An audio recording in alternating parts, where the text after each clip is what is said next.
اس کو جنت کی بشارت دے دو، بشرطے کہ وہ اس بات کی گواہی دیتا ہو کہ اللہ کے سوا کوئی معبود نہیں، اس بات پر اس کا دل بھی یقین رکھتا ہو، یعنی پورے خلوص کے ساتھ وہ یہ بات کہنے والا ہو، نہ کہ صرف ظاہری طور پر۔ حضرت عبداللہ بن عمرو بن عاص بیان کرتے ہیں کہ نبی صلی اللہ علیہ وسلم نے حضرت ابراہیم علیہ السلام کے بارے میں اللہ عز و جل کا فرمان پڑھا کہ ابراہیم علیہ السلام نے کہا، اے میرے پروردگار، انہوں نے بہت لوگوں کو گمراہ کیا، بس جو شخص میری تابعداری کرے گا وہ مجھ سے ہے۔ پھر حضرت عیسیٰ علیہ السلام کا قول تلاوت کیا کہ آپ ان کو عذاب دیں تو یہ آپ کے بندے ہیں، اور اگر آپ ان کو معاف کر دیں گے تو آپ غالب حکمت والے ہیں۔ بس آپ نے اپنے ہاتھوں کو اٹھایا اور دعا کی، اے اللہ پاک میری امت کو معاف کر دیجئے، اور آپ رونے لگ گئے۔ اللہ عز و جل نے فرمایا، اے جبریل علیہ السلام، محمد صلی اللہ علیہ وسلم کے پاس جاؤ اور ان سے پوچھو کہ آپ کس لیے رو رہے ہیں، حالانکہ اللہ تعالیٰ خود خوب جانتا ہے۔ بس آپ کے پاس جبریل علیہ السلام آئے، رسول اللہ صلی اللہ علیہ وسلم نے اس کو بتا دیا جو آپ نے دعا کی تھی، اور اللہ خوب جانتا ہے کہ آپ نے کیا دعا کی تھی۔ تو اللہ تعالیٰ نے فرمایا، اے جبریل تم محمد صلی اللہ علیہ وسلم کے پاس جاؤ اور ان سے کہو کہ ہم آپ کو آپ کی امت کے بارے میں خوش کر دیں گے اور آپ کو غم میں مبتلا نہیں کریں گے۔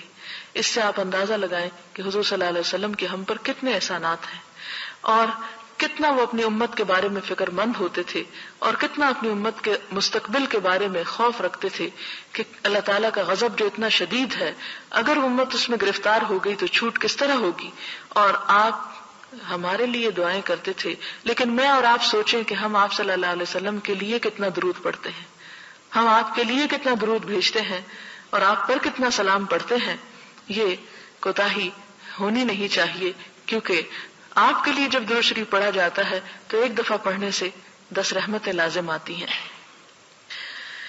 پھر اسی طرح حضرت معاذ بن جبل روایت کرتے ہیں کہ میں ایک گدھے پر نبی صلی اللہ علیہ وسلم کے پیچھے بیٹھا ہوا تھا۔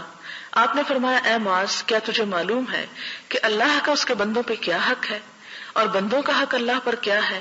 میں نے عرض کی کہ اللہ اور اس کے رسول خوب جانتے ہیں۔ آپ نے فرمایا، اللہ کا بندوں پہ یہ حق ہے کہ وہ اس کی عبادت کریں اور اس کے ساتھ کسی چیز کو شریک نہ ٹھہرائیں،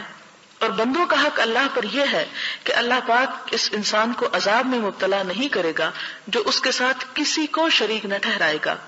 میں نے عرض کیا، یا رسول اللہ صلی اللہ علیہ وسلم، کیا میں لوگوں کو اس کی خوشخبری نہ دے دوں؟ آپ نے فرمایا، خوشخبری نہ دو، اس لیے کہ لوگ اس پر بھروسہ کر بیٹھیں گے اور عمل چھوڑ دیں گے،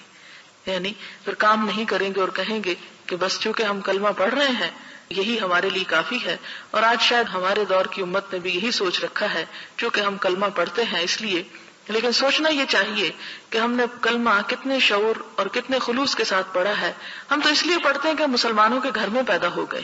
ہم نے اپنی ایفرٹ اور اپنے شوق اور اپنی محبت کے ساتھ کتنا اللہ تعالیٰ کا حق ادا کیا ہے، اس چیز کی طرف بھی توجہ لازم ہے۔